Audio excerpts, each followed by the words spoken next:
नमस्कार दर्शक बंधु। माँ हेउछंती स्नेहमयी, माँ हेउछंती करुणामयी। कहती समस्त सृष्टिर लालन पालन करने पाई सृष्टिकर्ता प्रत्येक कोण अनुकोण रे माँ को स्थापन करिछंती। ठीक सेहीपरि ब्रह्मपुर अधिष्ठात्री देवी हेउछंती माँ बुढ़ी ठाकुराणी। आसंतु सही माँ को महिमा अमृत किछि श्रवण करिबा। माँ बुढ़ी ठाकुराणी किए, केमिति आसिले ब्रह्मपुर को, कौन रही देसी बेहरांक प्रकृत कथा।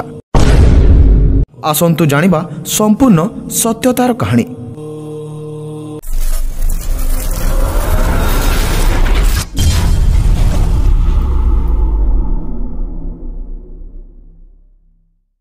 बंधुगण, गंजाम जिल्लार ब्रह्मपुर ठारे अवस्थित माँ बुढ़ी ठाकुराणी भव्य मंदिर।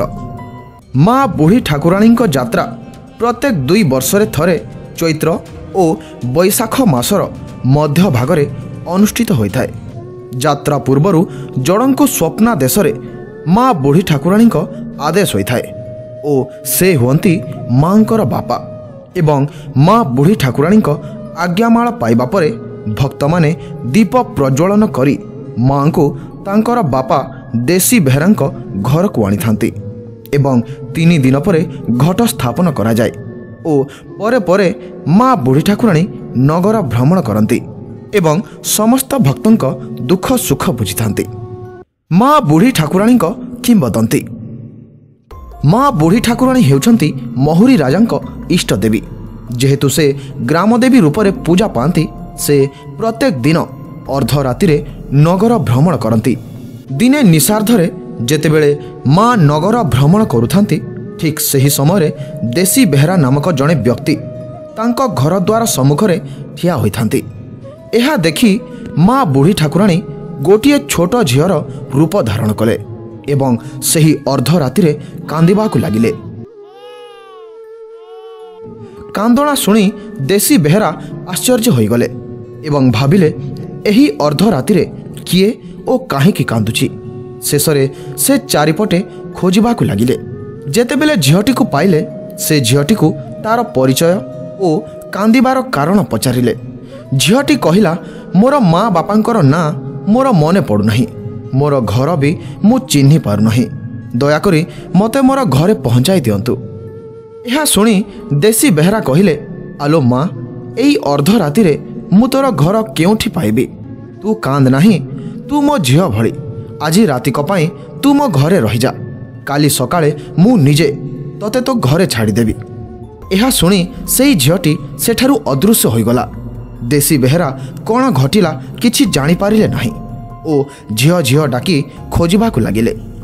शेषरे झीटी को न पाई मन दुखरे घर को फेरी आसिले एवं बिछणारे सोई घटिथिबा सही रहस्यमय घटना विषय भाबुथांती। झीटी को साहाय्य करिपारिले नाही बोली निजकु निजे निंदा करुथांती एवं एसबु भाबी भाबी से सोई पड़िले। सही रातिरे माँ बुढ़ी ठाकुराणी देसी बेहरांक स्वप्न रे आसिले आउ कहिले, बापा, मु हेउची ठाकुराणी, मु ही तुमको झील रूपरे दर्शन देइथिली। मु तुम घर को आसिली नाही बोली दुख कर नाही। बापा, मु परा तुमर झील। प्रति 2 वर्षरे थरे मु तुमर घर को आसिबी। तुमे मते झील भली लालन पालन करिब। प्रत्येक दिन संध्यारे मु नगर भ्रमण करिबी एवं शेषरे तुमे निजे मते नहीं मो घरे छाड़ी आसिब। बापा, तुम देउଳରେ जिए मते पूजा करिब, से काली सकाळे तुम सहित देखा करिब।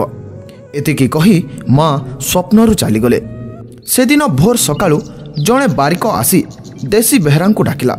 देसी बेहरा कौन हैला बोली पचारिबारु से कहिला, राति 9 पाहुणु गोटिए झील आसी मते कहिला, मोर बापा देसी बेहरा क्षीर हेबे बोली तुमको डाकुछंती, तेणु मु आसीछि।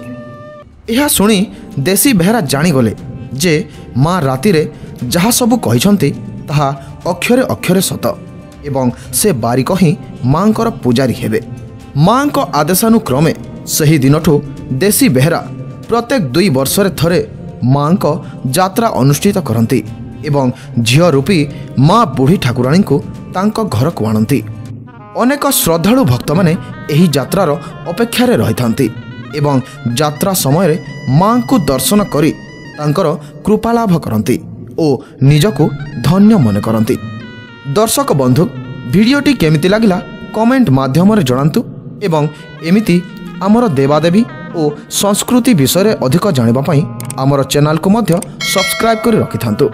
ଭିଡ଼ିଓକୁ ଶେଷ ଯାଏଁ ଦେଖିଥିବାରୁ ଅଶେଷ ଅଶେଷ ଧନ୍ୟବାଦ।